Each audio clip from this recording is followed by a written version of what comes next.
Episode number 420. We're definitely approaching that point. Like that's the whole point of what these companies are doing, these marketplaces, eBay, Airbnb, Turo. They're trying to make it as convenient as possible for Right. you to get on their platform, and they're going to keep working towards that.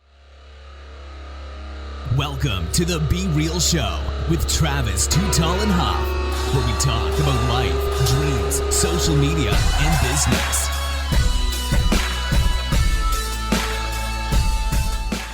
Well, hello and welcome to the Be Real Show with Travis Too Tall and Huff.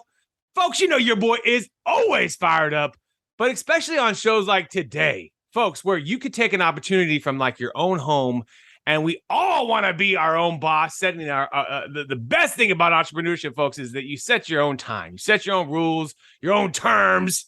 But now we're bringing someone that's really helping people do that at scale, Mr. Neel Parekh. Neel, are you ready to be real? I'm ready, Travis. Thanks for having me, man. Absolutely. And my dude is doing this remotely. He said since he started the business 7 years ago, folks, he has been traveling the globe remotely, currently in Tel Aviv. And take me, before we get into the business, before we get into the nitty gritty, were you always into entrepreneurship? Were you always selling things, building things, creating things? It was kind of always in the back of my head, Travis. I started this off, and I guess I was an entrepreneurial itch because my parents had small businesses. Travis, you remember the old school video rental stores? Oh, yeah, absolutely. Like Blockbusters and stuff. Yeah, they had a couple of video rental stores. So I kind of grew up around business, and I always thought I'd get into local business, and that's eventually what I did do after some time. Got you. So what? So did you have your first entrepreneurship?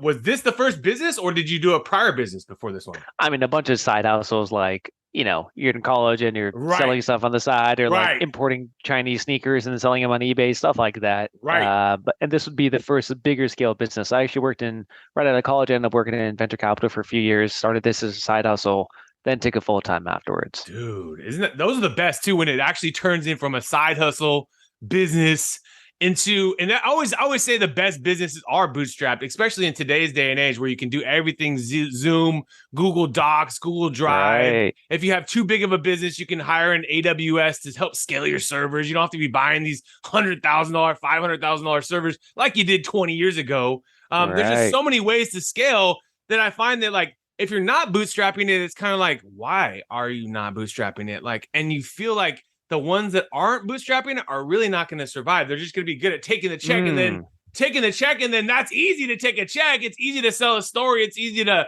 hope a project can happen. But I always tell the kids in high school, when I teach the kids in high school, when I talk to entrepreneurship classes, even in college, is you don't have a real business unless you have a check, a piece of cash, Cash App now, crypto payment, whatever that payment is. And so that first payment is so important for the telltale of the business. What was that first payment for you? Like, I know this business, folks, is called MaidThis. You guys are helping scale in many different ways, helping entrepreneurs, as well as obviously the end result. We want to have our houses clean. We want to keep our houses clean. Yeah. Yeah. Everybody wants that. Everybody wants that.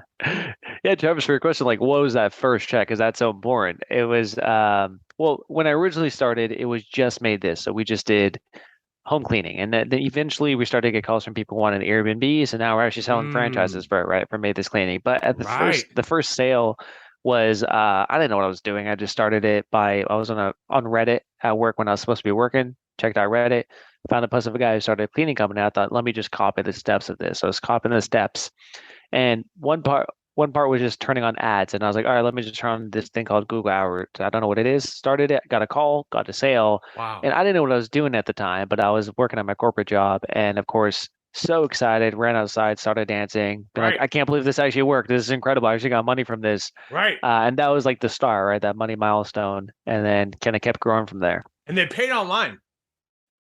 Well, they called, everything online, easy online booking. So that just shows you, because a lot of that business too is cash too. Like, they come to your house, and all of a sudden they like a gardener or something like that. A lot of the businesses in the old school model, you don't know when to pay them. It's like all weird. There's no invoicing. There's no trackability. And I always believed a lot of it needed that disruption. But this is a beautiful model too, because then you found, obviously, like many of the hardships of any business is the talent. Who's going to come clean the house? That's all said and done. My man, Neel, you got the sale. but who's going to come do the house? And that is the next big step where you found, not only are you going to find a cleaner, but you can turn this person into essentially an entrepreneur for you, at scale, and obviously for their themselves, which is an incredible thing. It's a two-part business. The person that's cleaning can also be the entrepreneur as well, right? Right, exactly. Yeah, a lot of the cleaners are their own businesses. They're independent contractors. They actually have their own book of clients. So many of them came to us and started working. And I started giving them work, and they're loving it, right? They grew their own business and became very, very big as well. So you're totally right. There's two parts of the ecosystem. One part's getting the customers in. The other part is using the same marketing tactics to find cleaners as well, right? So there's definitely two pieces of the pie. I kind of think about it as a seesaw, where you have customers on one end, the cleaners on the other end, and you have to kind of balance the whole thing. That's the game. That's what we're playing. I know that from my local girl that was even helping scale her little local cleaning business and stuff like that. That was some of her biggest problems, is also the turnover issue for her. Finding she have a lot of opportunities. Hey, I'm cleaning these new houses. I got, she's helping clean, I think, new housing developments when they like to sell the house. They have to clean like 7 times or something crazy. And so she got into a few of those contracts, and then she had her regular book of clients. But then she's like, how can I do it all? Well, I have to find new people. And then she's having to try to figure it out. So you guys have to probably figure out a really good way of training these people, possibly, or also maybe figuring a method of how you guys do it versus anybody else, or kind of some process on how that works. Yeah, and a lot of it's just like, I didn't know what I was doing before. I was like a finance dude, right? I don't know anything about the cleaning part. So what I realized over time, a lot of it just depends on who you recruit. So I knew marketing well, and I kind of figured out over time. So I figured, hey, if I'm really good at the recruiting funnel, then I don't have to do as much work, let's say on the training funnel or that piece of the pie. So I got really, really good at making sure our recruiting funnel's solid to get the best cleaners in to begin with. And then therefore there's less needed on the actual training side of it. But yeah, it's tough. And part of that goes back to the software we're using. We focus a lot on the Airbnb cleanings. And the way the software we use works, it could actually hook into Airbnb, VRBO, whatever. Anytime a guest checks out with one of our hosts, it can automatically schedule cleaning on our system. Wow. So making sure the team members we onboard and the cleaners we onboard know how to use that system, right? Just to make it easy for the end customer, which is the host. That's key, right? A lot of what people are buying is just the tech piece, the convenience piece. Sure, the cleaner has to be really good at what they're doing, but that should be just a given, right? They're going to clean the place. So they need to learn really the tech piece in order to make things very seamless for the customer. So that was the big learning curve, I think, more than anything. And then the next layer that you probably never even saw when you first started the business was the Airbnbs were going to be coming on board and needing you to clean their places every single day, week, etc. Yeah. I know people were starting calling, and I said, we don't do that, right? Then I looked into it, and this is back in 2014, 2015.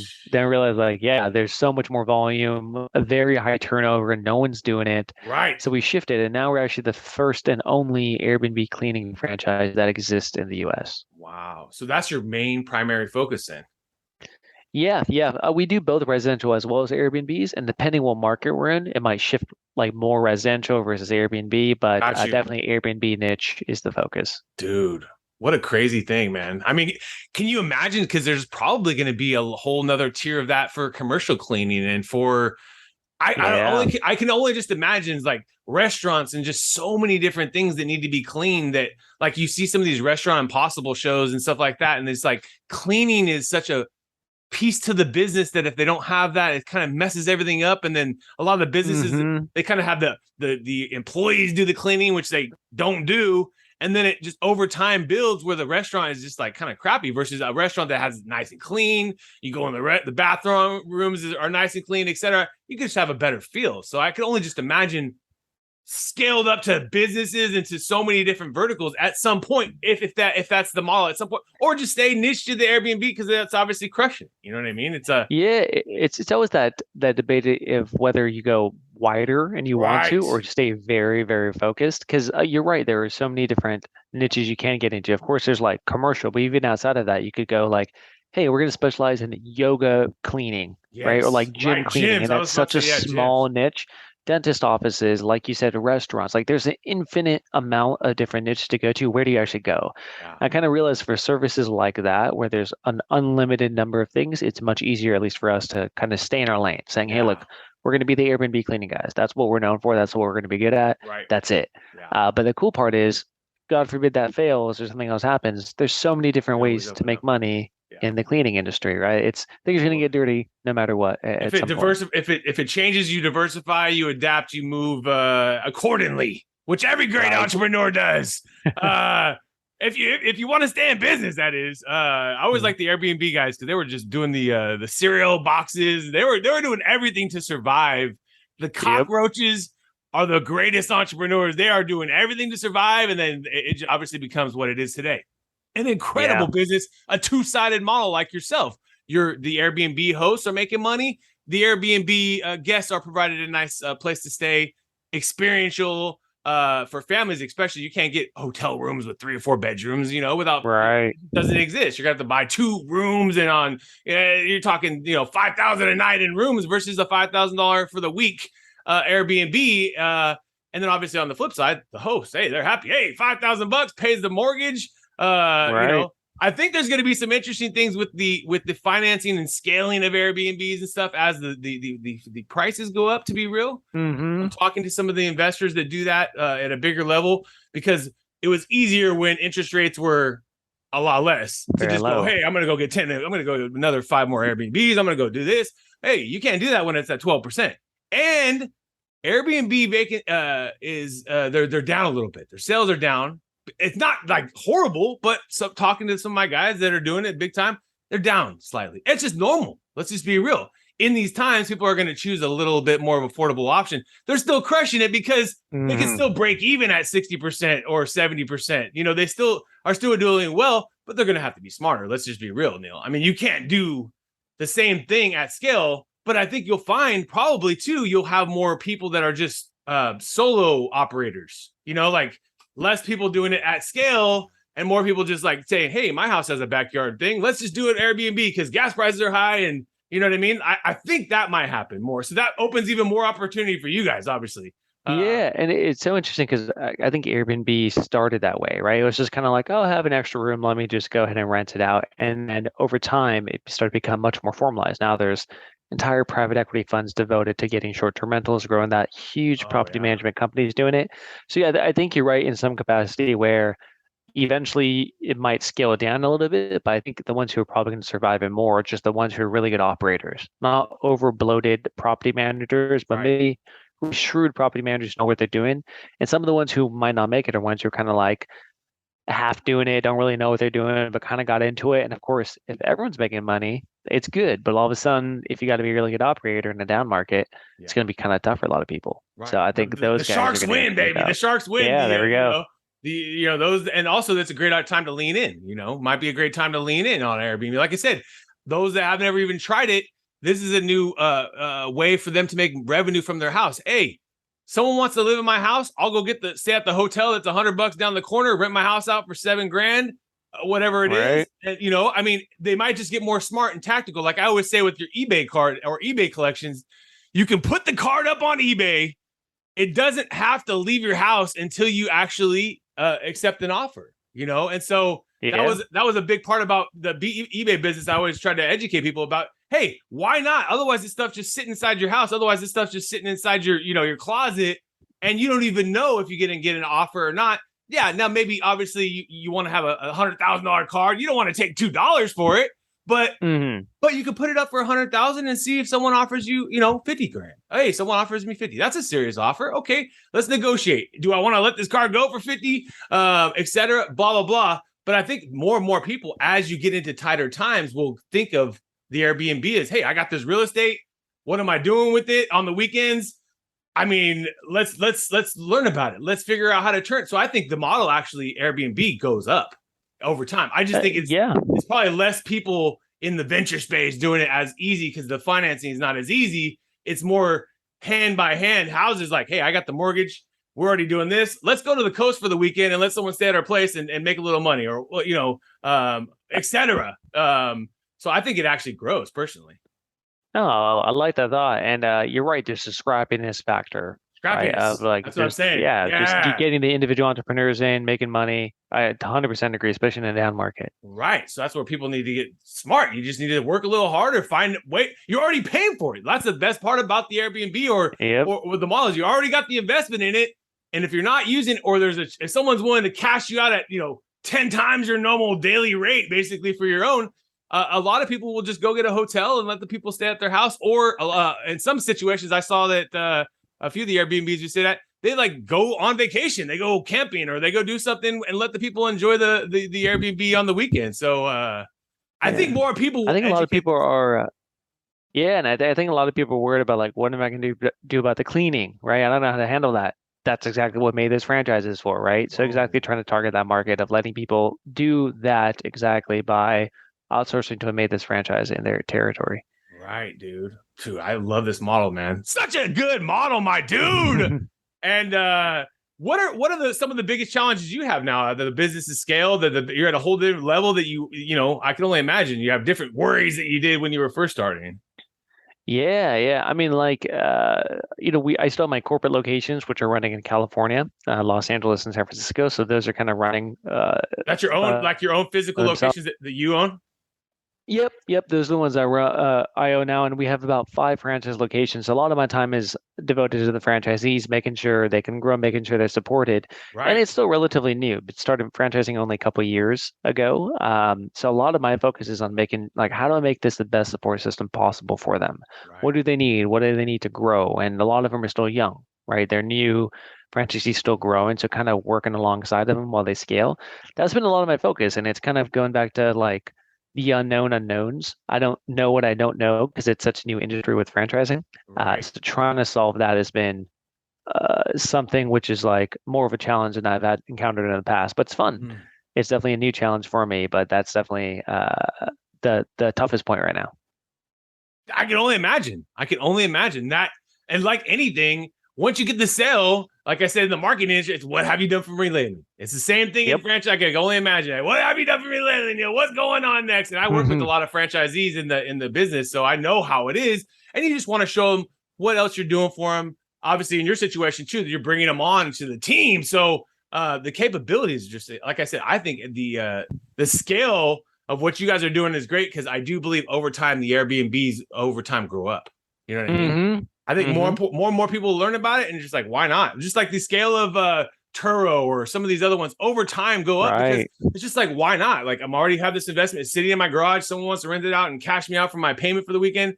Okay, there's insurance around it. If they wreck it, oh well. And and you just kind of lose the worry that someone's going to mess it up. And like I say on eBay, I always love the eBay sale transaction is when you cash out and you let that card go to someone else. It's a joy to know that it's going to a happy home, like just like a rental or just like an Airbnb, but it's also a joy to make the sale. Yep. It's a 2-part joy. As much as just holding 1 million cards or just having 1 million houses or having 1 million cars, the joy of having the Airbnb model is you get to provide that experience and you're also, providing the cash out to obviously make it all happen. Otherwise you couldn't do it. You couldn't pay for the, but a lot of times, like I said, people are just sitting on this stuff. It's sitting there, especially in some of these valuable real estate places. Yeah. If you're not I think you're totally right. Just putting it up as a listing, just put it up as a listing and see what people say, I think it's the knowledge of how easy it is now with technology for, let's say, eBay, right? Like the fact that it's so easy to take a picture and throw it online, and hopefully over time they're making it easier and easier and easier to the point where people who are super lazy and have never thought about technology before are now like, oh, this is super easy to do. I might as well do it. Yeah. So we're definitely approaching that point. Like that's the whole point of what these companies are doing, these marketplaces, eBay, Airbnb, Turo. They're trying to make it as convenient as possible for you to get on their platform, and they're going to keep working towards that. So 100% agree. Over time, it's going to get to a point where it's just like, hey, might as well just throw stuff up because it's so easy for me to do anyways. Yeah, just have a process. If it gets cashed out, meaning you got a booking, you just, okay, cool. I'm going to go do this now. You know what I mean? Right. And if it's a car, okay, cool. I got the wife's car, or we got to do this, or whatever it is. But the cash out is huge for what the investment is, just like in any rental business. Like an equipment rental, a lot of times you rent a speaker. And it's like $200 rental for the speaker. The speaker costs $600, guys, for the whole damn speaker. Yeah. it like costs $600. So like the guy only has to rent it out 3 times and it's paid for. And so that's why that business is just all of a sudden he's got shit everywhere, because every time someone rents something, they're almost paying for the 3/4 of the thing, a third at least of the thing. Mm-hmm. And it's not necessarily exactly equating to, to housing, but it could be equating to your mortgage payment. You know what I mean? You rent it out one weekend, it's a third of your mortgage payment or half your mortgage payment. That's a big deal for one weekend. And to not list that or to not take advantage of that, especially if you're in an area where people want to rent your Airbnb, is silly. It's silly. So I think, like I said, that's why, like you said, the platforms are going to try to educate more. And in general, as people get into the situation of being grindy, getting to that, and also just caring less about that, like possessions and things like that. People start to think, hey, let's figure this out, and or a friend tells them, hey, I'm killing it on my Airbnb. It's the neighbor to neighbor kind of thing, or something like that happens. And all of a sudden, I think that's how the model grows too. So you're in the driver's seat, my dude. You are in the driver's seat, my dude. But now we're about to take you into our top 10. Are you ready? Let's hit it. Let's hit it. He says, Apple or Android? Ooh, Apple. Apple, Netflix or YouTube? Netflix. Netflix, Instagram or Facebook? Ooh, Instagram. IG, chicken or steak or vegetarian meal? Chicken. Chicken, laptop or smartphone? Laptop. Laptop, me too, old school, baby. Let's go. Spotify or Pandora? Spotify. Spotify, movies or video games? Movies. Movies, reading books or listening to books? Ooh, reading. Reading, get the physical. If you're diversifying portfolios, stocks, real estate, or crypto? Ooh, I'm gonna go real estate. Real estate, baby. You can live in it, you can Airbnb it, and you can also made this from it, baby. Let's go. There we go. And if you're thinking about a vacation, because you deserve it, my dude. We all work hard in entrepreneurship. We deserve a vacation, and you get to enjoy a business that gets to work remotely. If you're choosing your next destination, my guy, what would you choose? Ocean or a lake? Ooh, ocean for sure. Ocean. What ocean would you want to go to for your next destination? We're working for the next year. Man. I'm gonna pick a oddball. I'll pick the Indian Ocean. Let's go there. Nice. Let's go to the Indian Ocean. I'm ready. Never been to the Indian Ocean. That'd be awesome. Yeah. And when you're waking up in your morning, my dude, you're getting pumped, energized, ready for the day. Why do you love being you? Wow, what a question. Location and time and getting to pick what I work on. I think that's the best part about entrepreneurship, right? Is getting to pick what you work on. So that gets pumped for sure. That's the best, dude. People don't forget, you work a lot, but you also get to control your time, which is incredible. It is incredible. And your own destiny. You get to control your destiny. Do you think you'll ever retire? Do you think you'll ever retire from entrepreneurship, running businesses, maybe venture capital, maybe investing down the road too, whatever? I don't think so. I think it's just fun to do. It's like a project to do, and I'm sure you feel the same. It's fun. It keeps your brain stimulated, keeps it. So at some point, even it's like it doesn't matter about the money. It just matters about the fun and the enjoyment and keeping your brain active. So I don't think I will. It's gonna be a long road, baby. Let's go. Yeah. I love it, dude. Me too, man. I believe that too, man. Something about keeping the synapses, keeping your mind challenged. Even those days of where you're really challenged, they say your brain is building new synapses, and so that's what keeps you smart, baby. Keeps you on your edge. I love it. Keep you on your edge, baby. Let's go. So do you have a routine on starting your day? Do you have a routine that you get going on your day? It honestly depends where in the world I am. Like, for example, let's say right now I'm in Israel. Time zones are a little bit tougher, so you work at nighttime. So therefore, my mornings kind of get a little bit messed up. Gotcha. But it always starts with hopefully some kind of like a walk in the morning, kind of getting ready for the day. Start with the coffee, have a home office, kind of go from there. So it varies depending where I'm located for sure. How about yourself, Travis? I probably have the similar. I have 2 kids, so my morning routine is not exactly ideal that I would like prior to that. But on the weekends we do a swap where we'll hit the gym. I like going to the gym, getting some physical activity in the morning if I can. Now that I'm a dad, I get a lot of more physical activity in the evenings as the kids go to bed if I can. And then basically all day is a dang physical activity, holding a dang 25-pound kettlebell, 1-year-old strangling a 3-year-old, taking, hey, come on, girl, let's go here. Get this kid this way. It's quite a journey. But because I'm a pop entrepreneur, full-time dad that wants to be a dad and entrepreneur, although I know it's crazy.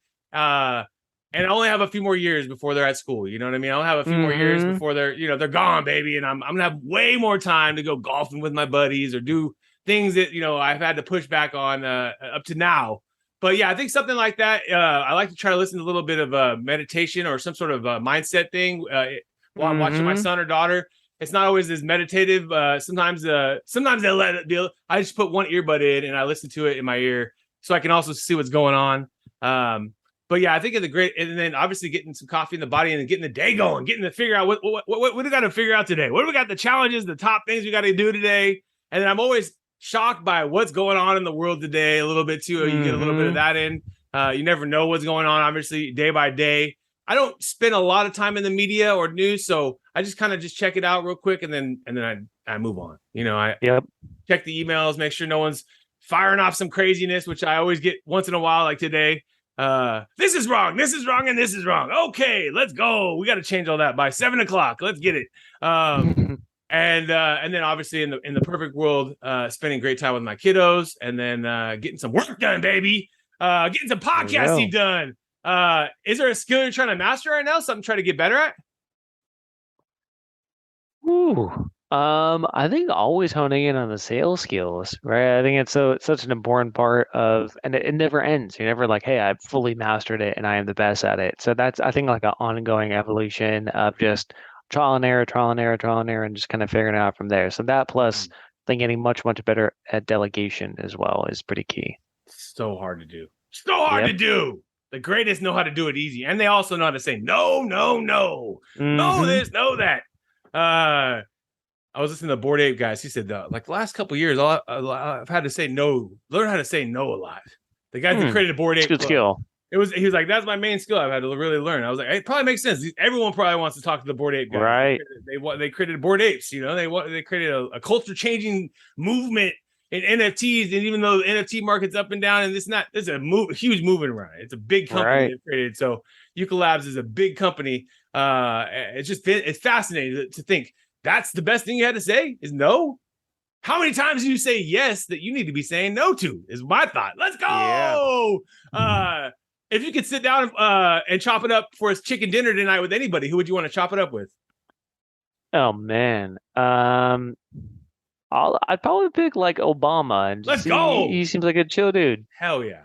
Culture, vibes, got some pretty crazy stories probably. Right. Shoot it on the basketball court, in with the music. Oh, I'm in, baby. Let's go. His wife's probably running for president soon.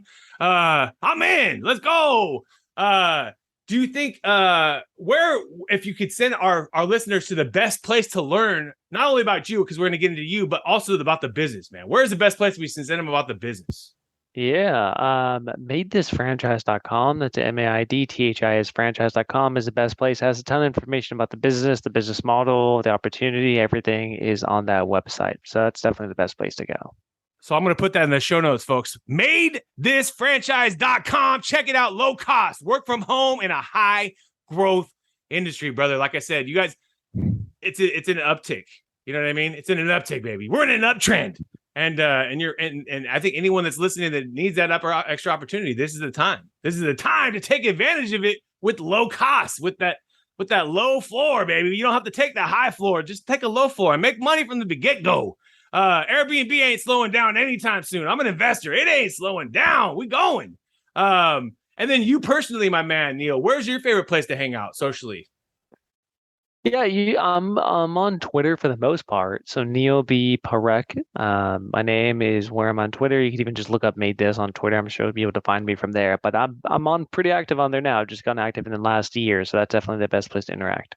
Awesome. So we'll put that in there too, Neel Parekh, and then you can find your boy Too Talent out there, folks. Neel, I really appreciate you, brother. You have an incredible story, but this business is it's in the driver's seat, baby. It's in the driver's seat. And Thank you very much. I love the two-sided opportunity.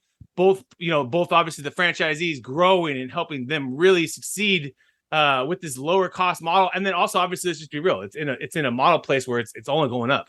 Well, people still travel, and more Airbnbs will be happening every single day, just like you can imagine. And any of these two-place listing marketplaces, it's just the future. People are willing, they're open to it, and we're not going backwards. We're not going horse and buggy, folks. So I really appreciate you, my dude, and I just wish the world of continued abundance on you, the world of continued success, entrepreneurship, sales tactics, skills, keep continually growing, my dude. Thank you so much for your time today. Folks, you've been hanging out with my man, Neel Parekh and Travis Too Tall and Huff. And we want to thank you so much for your time today. And let's keep being real. What another epic episode. And if you enjoyed the episode today, can you please do me a favor and subscribe to our podcast, The Be Real Show, on iTunes or your favorite podcast platform. And also take a little time today, if you don't mind, and give your boy T Huff a review. I would really super appreciate it. And thank you so much for listening today. We're all going through a lot right now. And Real-Time Outsource, my business, is giving back to local and small businesses. Through our social media services and campaigns, we are actually helping small businesses get more exposure during these times, and also when we get through these times. At the end of the day, we don't know how long this is all going to last, but most importantly, you got to think about your business right now and take it seriously. So come check us out at realtimeoutsource.com, realtimeoutsource.com, and we would love for you to qualify and get the process started where we can take a look at your business and see if we can qualify you for some of our services. At little to no costs for most of the businesses, and some businesses, you're going to have to pay, but that's just part of life, right? But most importantly is that I think this is the time, folks, that you can actually help thrive in your business. And so I would love to help you personally with our team. We're all going through a tough time right now. So take advantage of us. Realtimeoutsource.com. Check us out. And we would love to do some business with you and help you with your social and digital media in 2020 and beyond.